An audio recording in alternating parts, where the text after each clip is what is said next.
insights on how to grow yourself and grow your career. On this episode, we have Chris Bogue. Welcome, Chris. I'm so excited to have you here. Why don't you tell us a little bit about yourself? Hey, thanks for having me, Britta. My name is Chris Bogue. I coach people to make mercifully short video content. Sometimes that's video prospecting for sales. Sometimes that is video content marketing for LinkedIn, YouTube, TikTok. But it's all short. It's all personal, and I teach this straight to camera style. So it's very simple. And I'm also a writer and sketch comedian living in Chicago, and that makes its way into my content sometimes. Well, that's fantastic. I am so excited because I have seen your journey sort of evolve throughout COVID. So I don't want to spoil it for anybody. And I've enjoyed so much watching your growth and how you've used video and enabled others to use video. But why don't you tell us your A to B story, how you got from here to there and how you ended up getting into personal branding with video? Yeah, so everything I do was an accident. You know, That's um, awesome. like I never thought I was going to start a business. I never dreamed I would be a LinkedIn content creator. I didn't even know that was a thing. But I was doing sales when COVID happened, and it just upended everything. I was selling Mm. to university professors at the time, university administrators, people with PhDs, and the three ways that were easiest to contact them was call their office phone, visit an educational conference, or visit them on campus, Hmm. all of which were no longer options because of COVID. Yeah. So I was stranded at home and I had to hit my quota anyways. So I started getting on camera. I wanted to show up as something else in their inbox. And I just discovered I was good at it, particularly Hmm. the part where I could make many videos in a very short amount of time. And all the top sellers on my team couldn't even make 5 in a month. And it's because I Wow. have this really eclectic background. I was a sketch comedian for 15 years. I was an improviser. A lot of the shows I did at Chicago Second City, I was a writer and director. I've done some work on television. I've Oh done my some web gosh. series. So it's like I have more experience speaking to a camera than your average salesperson. Hmm. And I also have some friends that I very close with that, years ago they moved to Los Angeles and they've become very successful content creators. They've launched a $1 million content brand. Uh, and I had, they were giving me a little bit of coaching as I was starting out. And yeah, it was, I was in this weird situation because I had gotten divorced and, I was trying to do something to, be okay with myself. And, I was going to therapy to try to figure myself out. And I just kind of threw caution to the wind and went all in on it. I saw a window for the first time in my life where I'm like, nobody in business school teaches you how to make videos. They do not teach you how to do Mm. video prospecting the way they teach you to do calling and emailing. They certainly don't teach you how to go out there and do compelling stuff on TikTok. So Mm. if I go all in on this right now, I can do it. If I Yeah. wait, somebody else is going to do it. Um, so yeah, I quit my job with a 1 sentence email Oh and man. I Wait. just went all in. What was the sentence? Maybe you can't tell us the exact quote, but I'm so curious. Yeah, it was just like, dear Lindsay, or it was good morning, Lindsay. As of this day, I am announcing my resignation at company. Thanks for everything, Wow. Chris Bogue. Wow. Messaged me That back is being like, are you okay? And it's like, I'm great. I've never been better. My family thought I was insane. And I was just like, I can see mm, what this is. I can see what I'm chasing for the first time in my life. And I'm not there yet. But it's one of those things where it's like, I don't wake up every day and say, oh, what am I going to do? It's like, I know what I have to do. right. It involves putting myself out there a lot. And, you're selling something that people are not doing yet. So part of it is like Mm, creating this image of like, I'm always having fun out there, and it's yeah. because if I'm having more fun than everybody on LinkedIn, I'm going to get noticed. And if I get noticed, I can sell. and I basically just make delightful content and delightful training content about how to get on video in different capacities. And if somebody's into it, I will pitch their company, or I'll pitch them, for personal coaching. And yeah, this is what I do with my life now. I love so many aspects of the story. First of all, I love that you saw a vision for something and you trusted that you could see the clear path and you weren't, asking a bunch of people whether or not you should do it, that you saw this, you knew it was something that worked for you and you knew that you could synthesize it for other people. I love that you followed that instinct. Can you talk a little bit more about what it felt like to follow that instinct, or how you knew that this was the right direction? I always tell people, if you're going to go throw caution to the wind and start your own business, you have to talk to strangers all the time. Mm. Yeah, it's this weird thing where like your friends and family are going to be the ones who have the most doubts about you, because they've Ooh. seen you fail, they've seen you procrastinate, they've seen you take on a big idea and fall short, and they're going to try to protect you. And that can really Mm. mess with your head, you know. But when I started out, I just knew if I was just, and again, it was because video was this thing that to this day teams are not doing it. Teams are You're not totally doing right. it. Even though even the teams that adopt the video platforms, they're not using them. They're scared. They don't know how to do it. They don't know how to do it efficiently. And my whole thing is I notice them first. I notice something about them. And the video's short and it's light. And yeah, just the entire time that has been the one constant, is it works so much better if I just get on video. And so yeah, I knew it worked for me. I knew I could hit a quota with it. I had seen success in myself in my last company, and I had seen success coaching others.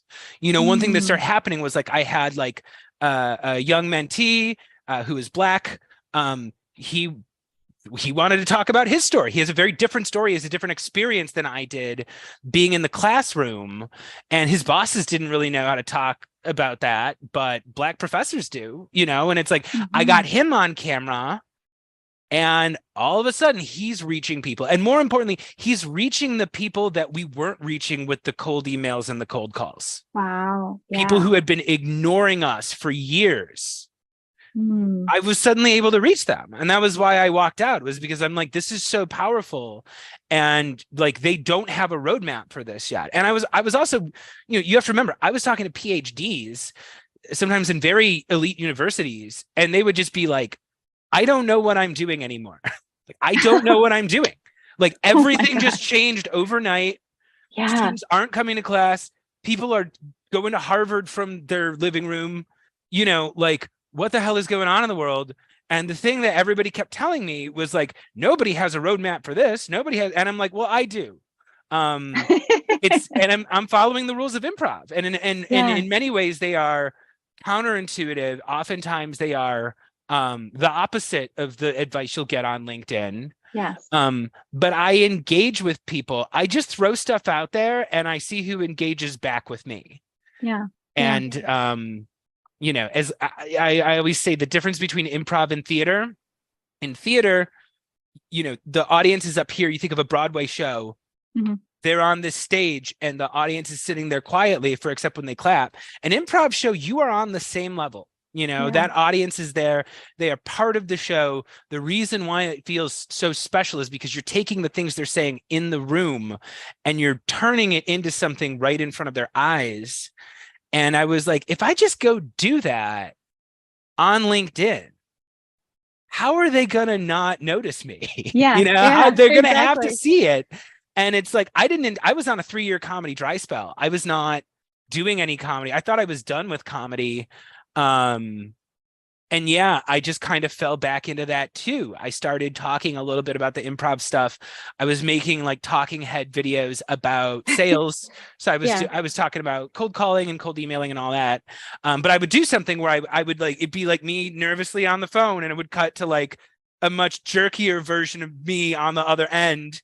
Yeah. And I survey my audience a lot. That was something I was taught to do when I was starting as a content creator, is like, Hmm. everybody who engages with your stuff, thank them, ask them what it was that resonated with them.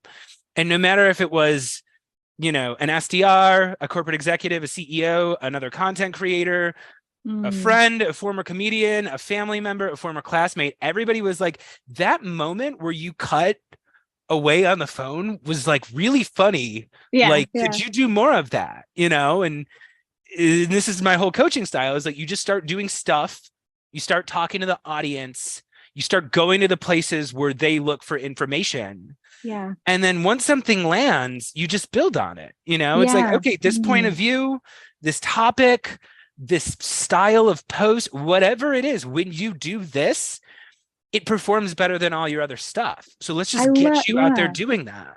I love what you're saying about the, find what works and double down on it. Like engage with people and figure out what can get them to continue a relationship with you. I guess what's so exciting to me about that is it reminds me of, this is the only improv lesson I've ever had, but the yes and, it reminds me of that rule of yes and how does that apply when you're using video, or when you're trying to develop a relationship, let's say as a content creator with your audience? How does yes and apply? So yes and is the fundamental rule of improv. And if the audience is unaware, it means that when you're in an improv scene, you cannot deny your partner. You have Mm, to accept every gift that your partner gives you. And the and part of yes and is actually the most important part. You accept their gift, and then you add one more thing onto it. And you're always like you're trying to advance the scene. And mm, it's funny because I talk a lot about the theory of comedy. I've studied comedy in a lot of different theaters. I performed a gazillion shows, in my life. And there's a lot of different approaches to improv, and there's different schools emphasize different things. Some of them emphasize the game of the scene. Some of them emphasize, the character work. Chicago's Second City, it is a satirical style that's been around since the 1950s, but it's all about the relationship.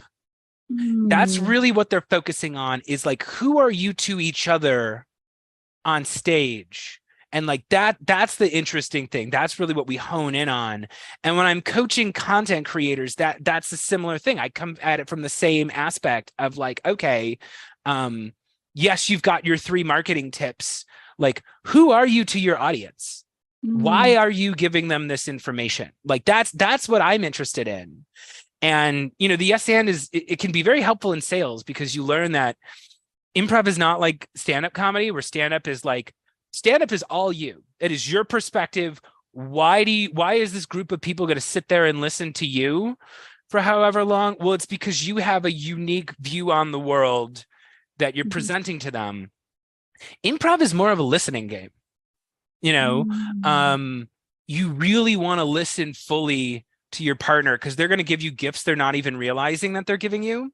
mm, And a lot of the times it's not even like you learn, and I talk about this a lot in my content, specific phrases are how you build a scene. mm, So mhm, if I'm sitting there and I'm like interviewing an audience member because I'm playing some improv game where the audience member tells a story, then we recreate it. I'll try to get them, they'll be like, oh, we came to the bar. And I go, oh, what did you order? Cranberry martini. Okay. You know, yeah. 20 minutes later, if I'm at the bar and I'm like, can I get a cranberry martini? The audience just laughs, because we've created this little inside joke Mm, in the mhm, moment. mhm, Nobody else would get why I did that, yeah. but they specifically, that phrase is going to stick out to them. Mm, And I was taught, and again, this is like kind of counterintuitive of a lot of sales and marketing advice, and like there is merit in and proof that writing at a 5th grade level is like the most effective way to do marketing copy and sales copy. mhm, But I also remind people, I'm like, listen, LinkedIn has a reputation for being kind of stuffy and cringe and insincere, yeah. but you have to ask who is on the platform. Mhm, And they are people who tend to have more education than the average person. They tend to have more money mhm, than the average person. And there's no children on LinkedIn. We are all adults. It is one of the only platforms where you don't have to compete with teenagers. That's true. And Oh, wow. Yeah. I was taught when I was doing some of these oddball styles, and again, Second City, I like to describe it as like highbrow, low class Yeah. kind of, Yeah. and that's kind of my style too. And I was always taught play to the top of your intelligence. Mm-hmm. Mm-hmm. Like it is very much because again, you're satirizing the world there. So I was writing political satire, you're satirizing the media and entertainment, you're satirizing the city of Chicago and presidential politics.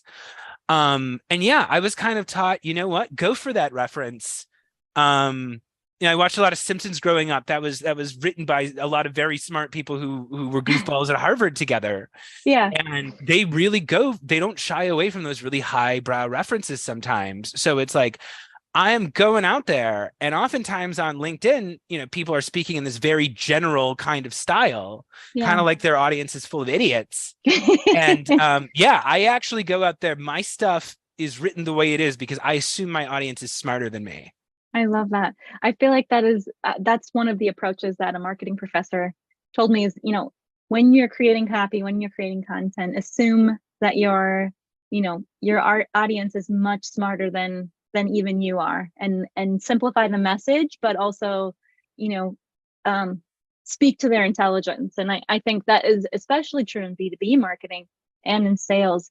What about being funny? You've talked about how people don't, I think in the past you've said something about like people don't stop laughing just because they have a certain title or something like that. What would you tell somebody who's afraid of using humor in some of their content to be able to build an audience and you know grow relationships? Yeah. So I would advise them not to force it if it doesn't feel natural. Mm-hmm, mm-hmm, Um, it's this kind of weird like trick where you're funniest when you're not trying to be funny.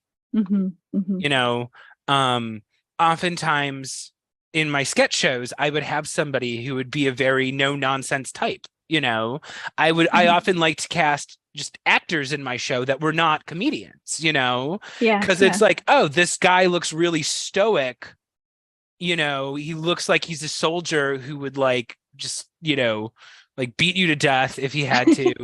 Um, that's funny if you bounce him off of somebody with a really crazy energy. Comedy's a Mm, formula, and it's always been there's the funny person and there's the straight man or straight woman. mm-hmm, So it's like you have to find what you are and play into that. And mm, a lot of the people I coach they're not trying to be funny, they're not trying to do comedy, but they can still make really entertaining stuff that generates revenue and generates meanings for them because they're just out there very much as themselves, and they have a keen understanding of their audience and what their audience cares about.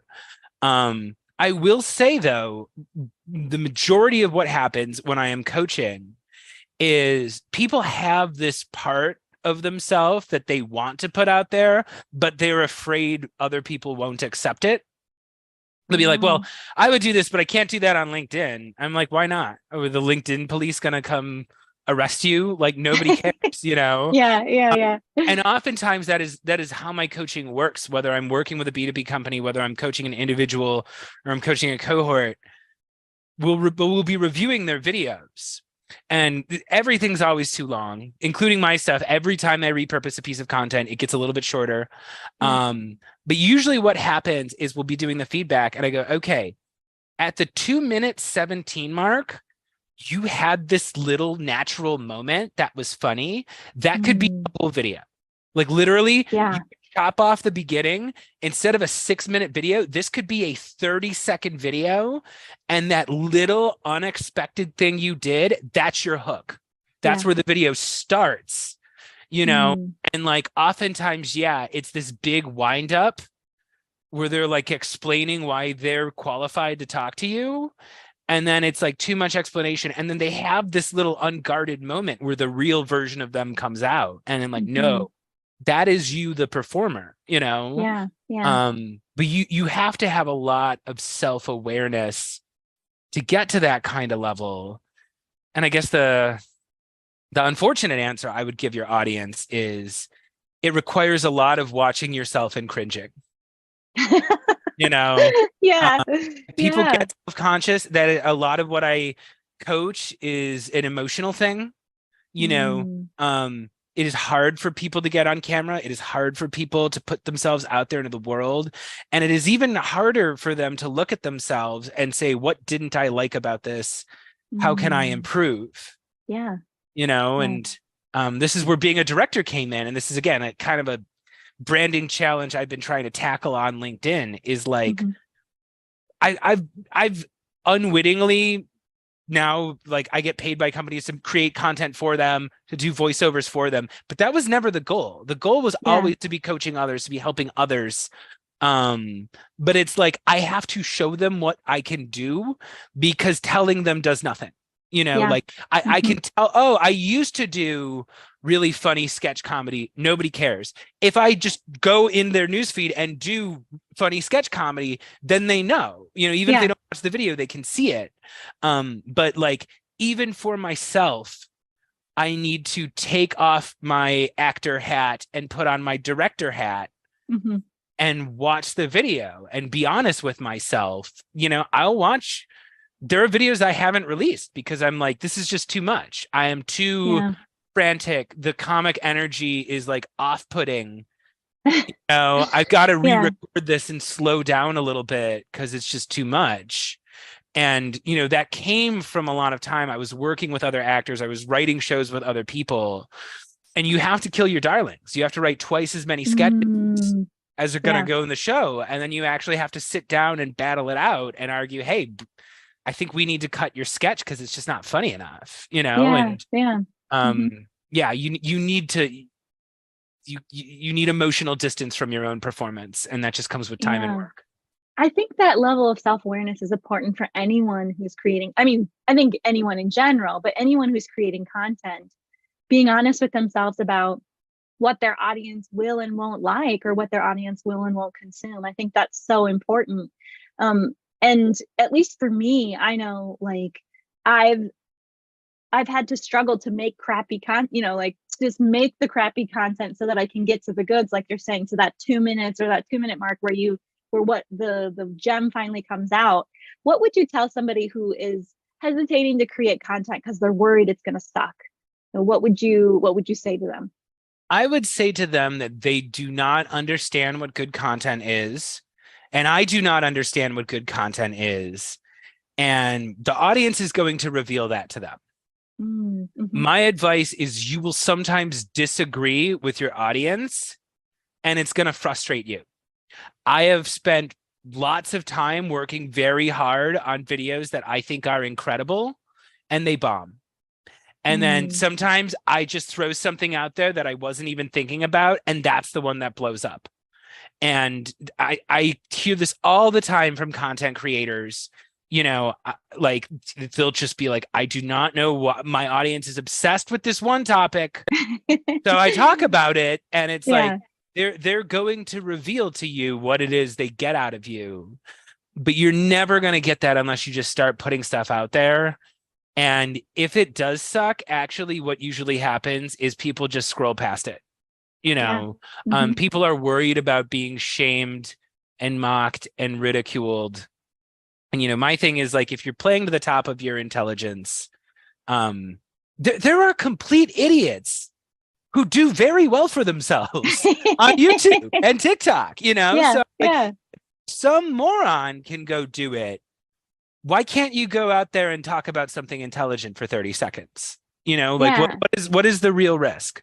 Well, and truly, especially on LinkedIn, I don't know of anyone that's like really going out there to troll anybody. I mean, I'm sure there probably is somebody, but I doubt that there's somebody out there just like frantically searching LinkedIn for people that they can like, crap on in the Well, comment there is a section. whole subreddit. There is a whole subreddit called r/LinkedIn lunatics. They have not found me yet, but they will. Awesome. No, I hope I'm not on ours because I mean, and that's the thing too. And we can get into this too. Why LinkedIn content comes out the way it does. Mhm. There are like actual scientific reasons about like how the algorithm works. But that's also like, what do people think this is supposed to be there?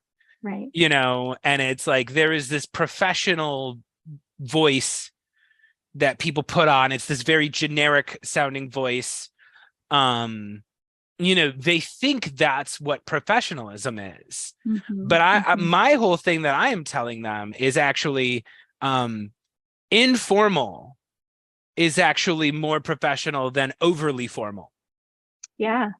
The fact that I am so casual about it, it just reads as confidence. When somebody who's really Yes. over prepared, or somebody who has to have the perfect template and the perfect branding and this and that, they are going to get sorted into a box that looks like everything else.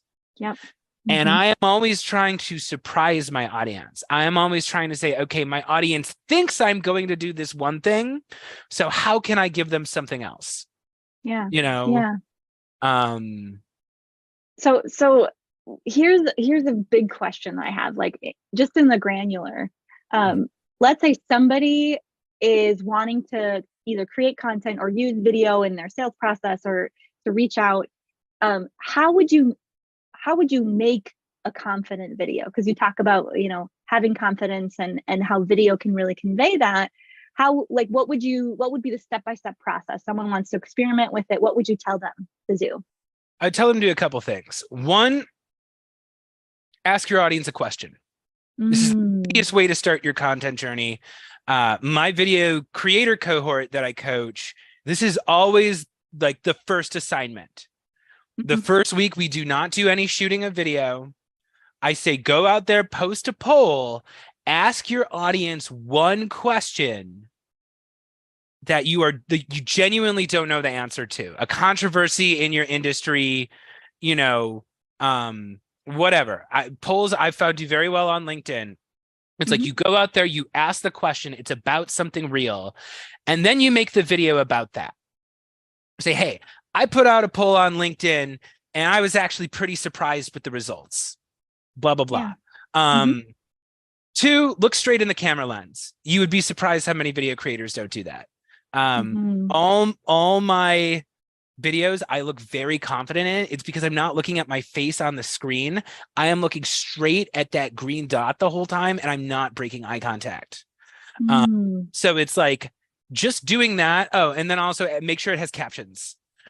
I Yeah. This is another random thing that people don't know about me, but I have a lot of deaf fans.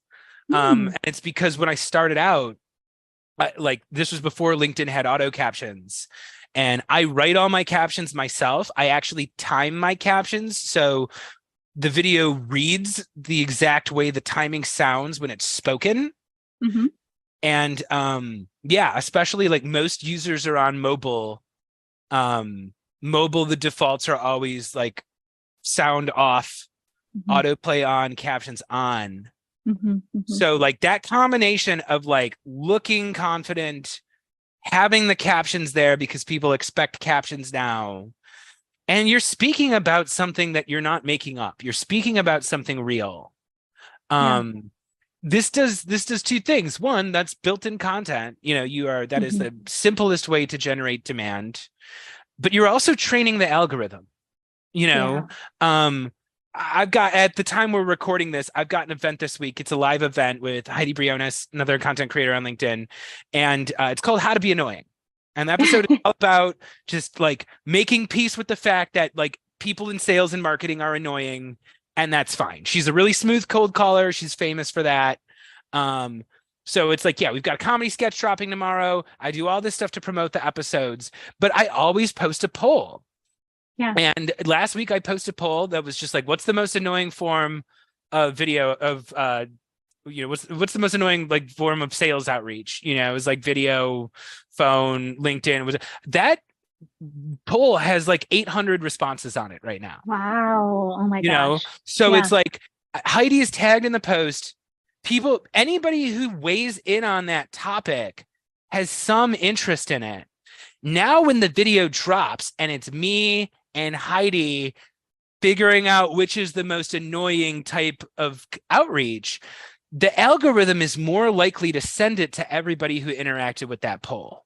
Yeah. Wow. Totally. Yeah. Yeah. So it's like Absolutely. I tell them the algorithm is not a puzzle that can be solved, but it is a beast that can be tamed. You know, you can Yeah. kind of bend it to your will. And yeah, it's like when in doubt, just go ask your question. A lot of my most beloved characters, I've got different sketch comedy characters that are recurring characters. Many of them were created because of a poll. I ask my audience about some sort of controversy or something on LinkedIn that they have very strong opinions on, Hmm. and the poll blows up and the comments blow up, and I'm just like, oh, great. Well, I'm just going to turn that into a character, and then Okay. go Yeah. on. I have a question. I need to know if Vagman was one of those Yes. people that was Yes. really okay. So Venkman How? has such a long story. It goes back a long time. It's a rather short story, but Okay. I asked the audience what was the most overused buzzword on LinkedIn in 2021, and everybody said rock star. Oh So gosh. I created a character named Vagueman, and his job is he's a LinkedIn rock star who creates value. And it's just me in a cape. I film it in front of a green screen, so I just have this background, and I just kind of have this like blankness about me. Yeah. And like the joke is I just say very vague things, like as though they're not vague. Yeah, I thought it was going to be a one-off character, and everybody was like, "You have to bring this character back." So now he just comes back all the time. I Uh, love that. but that was another improv thing. That was actually an improv term.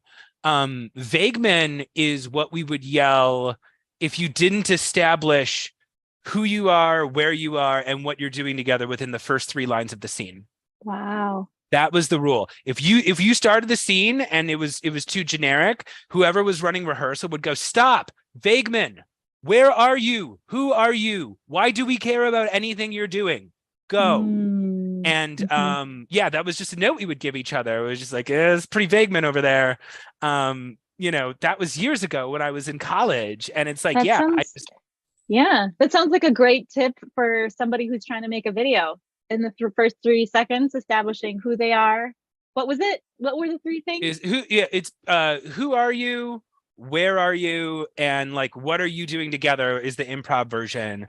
I always say like the first 3 seconds is the most important on LinkedIn. If they don't stop and watch you for 3 seconds, the algorithm goes up, didn't count as a watch, and you get like downranked. So I Yeah. always have multiple different things going on in the first 3 seconds of the video. But to me, and this is another branding thing, I view it the same way as the company website. Whoever's watching it, whoever's experiencing it, you have to let them know within 3 seconds you are in the right place. Yeah. It's Mm-hmm. something you're going to care about. Oftentimes that is an interesting first line of dialogue, kind of like a head scratching kind of wait, huh? Kind of a thing where they're gonna keep watching you.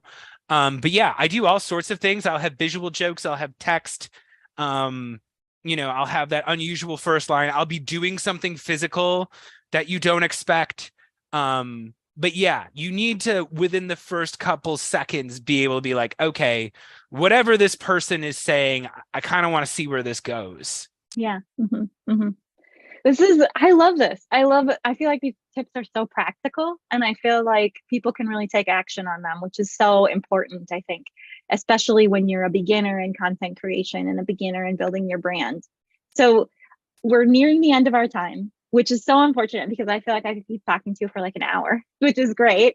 But I would just like to close out with a couple of questions. But before I do, I just wanted to ask you if you could tell this audience one thing that they could do today to activate video or to activate their personal brand using video, what is one thing that they could do that's actionable today? Yeah, I'm gonna go with just look at the camera lens. Yeah. Look at the camera lens again. Look It's at the like green if, dot. if Yep. if you're using your phone, it's better to actually look at this side of the phone than the screen. Oh wow. Again, Yeah. if you are looking at yourself, you're gonna get these little tiny micro movements in your eyes that read as nervousness. It's Mm. not something your audience is going to realize is turning them off. They're not going to be like, "Oh, I would watch that video, but I noticed these minute eye movements." He's But looking shifty. yeah, Yeah. it's one of those things. It's like when you set the camera eye level, and you look straight at the lens, you are looking directly into their eyes. And remember, Mm, you are, closer to their face than 99.9% of people in their life are ever going to get. mm, So look in their eyes, and these microphones are sensitive. Oftentimes people who are very loud on stage, they're used to speaking in a big room where they have to project so the people in the back can hear them. yeah. This is like you speak conversationally because like your audience is, for all intents and purposes, sitting in a living room with you. Yeah. Yeah, I love this. I especially love the point you said about, you're closer to their face than 99% of people are going to get in their life. That's a really intimate space. So it's a lot of power. It's a lot of power to wield to grow a relationship. And Yeah. people are afraid of it. I mean, that's the thing too. You see, I criticize a lot of the training out there in video prospecting, and I've taken courses and stuff like that. And what is it? It's a PowerPoint presentation taking up 95% of the screen, and they're in this little bubble here in the corner. And Mm-hmm. a lot of that is insecurity. It's easier for someone to hide in the corner and describe what's on the screen than it is to look straight into the lens and talk directly to your audience as if they're there with you. Yeah. Yeah. Yeah, I think you're totally right. I think that's what stops a lot of people. And the message today is don't let that stop you. Don't let that fear stop you. Your message, I guarantee there's somebody out there that you have some information to share with, if you want to start making video today. And Chris Bogue is proof. So there you Yeah, are. people do way better than me. I always say there's a woman on TikTok who has millions of followers, and her whole thing is she teaches you how to make buttered noodles. Like literally, she's like, you go to Oh the my store, God. you buy a box of noodles, you buy Parmesan cheese and butter and salt and pepper, and then you boil the noodles and you melt the butter. And like she gets millions of follows because some people don't know how to make butter noodles. And Wow. her whole thing is just like, hey, I'm a mom. This is like just cheap, easy meals that I buy to feed my kids. And people are into it. She's not out there pretending to be the greatest chef on earth. She's not out there pretending, to be this culinary expert. She shares the meals she cooks for her family. And people are like, oh, cool. She's making Relatable. grilled Yeah. cheese today. Like, Buttered noodles. That's yeah. wild and so interesting. Okay. The last question I want to ask you before I ask the rapid fire questions to close out is, what would you tell somebody who is nervous to activate on TikTok and to sort of cross pollinate their brand from one platform to another? You can always start a secret TikTok. Okay. You can always just start a TikTok and don't tell anybody. Okay. Um, but yeah, I guess keep it short and tell the truth. Love it. One of the things I learned was you never lie about anything ever, ever. Hmm. Hmm. I do not lie on camera. I tell the truth so bluntly sometimes that like it stings. That's interesting, you know, Yeah. Yeah. and like the audience can spot a phony, Yeah. you know, but you just gotta own whatever you are. I Yeah. did sketch comedy for 15 years. If I was doing zero comedy in any of my stuff, I wouldn't be being true to myself. If you're a person who is a good teacher, get on camera and teach. If you're a thoughtful person, go get on camera and be thoughtful. Yeah. Hmm. Lean into whatever it is you like to do and think about the shows that you like and the stuff that you listen to and why is it that you enjoy it. And yeah, go out there and do the best version of it you can. And when someone clicks the like button, because they will, again, I DM them. I say, hey, thanks for interacting. I'm trying to improve the show. If you had anything that stuck out with you or anything that you enjoyed about this, can you let me know? Yeah. And they'll Mm, tell you. They'll I tell you. like that. And it also trains the algorithm too, because it's like when LinkedIn or whatever sees that you're DMing with each other, it's more likely to deliver your content to them. And again, Yeah. I was pretty surprised. I didn't think I was funny enough to go out here and do this regularly. And I started sending my stuff to people and they were like, keep going. This is So good. cool. Yeah, So cool. send it to me. People send me videos all the time. I check it out. I love this kind of stuff. People are nicer than you think. People are willing to provide feedback and support. And if they're not, like, you just move on. Okay. Well, I'm feeling encouraged. So maybe you'll get a link to my secret TikTok one of these days. You Yeah. can help me improve my video. Okay, so we're gonna close out. This has been such a great conversation, but we're gonna close out with two quick rapid fire questions. The first rapid fire question is, what is the most random job you have ever had? Pipe organ tuner. Stop it. Yeah. Very briefly in college, I was working my uncle's pipe organ tuning business, and I was spending all day helping like clean and tune pipe organs. It's a weird job I never talk about, but it is the weirdest thing I've That's ever done as a fantastic. job. That's fantastic. I'm sensing a sketch that needs to be done about pipe organ. No, I'm kidding. It's so boring. There's not a lot of excitement happening in empty churches.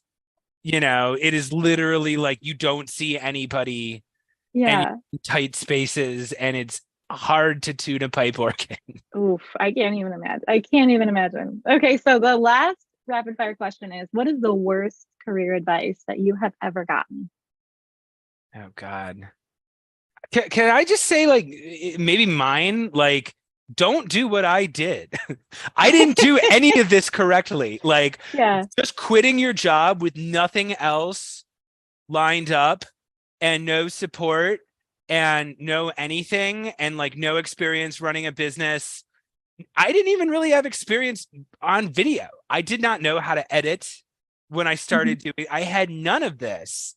And I was just like, well, I'll just do it, and if it's too much, I'll go get another sales job. But actually, the more responsible way to do it is keep your 9 to 5 job, start the side hustle, challenge yourself to get your first sale, challenge yourself to like replace your phone bill or something like that with income from like your thing.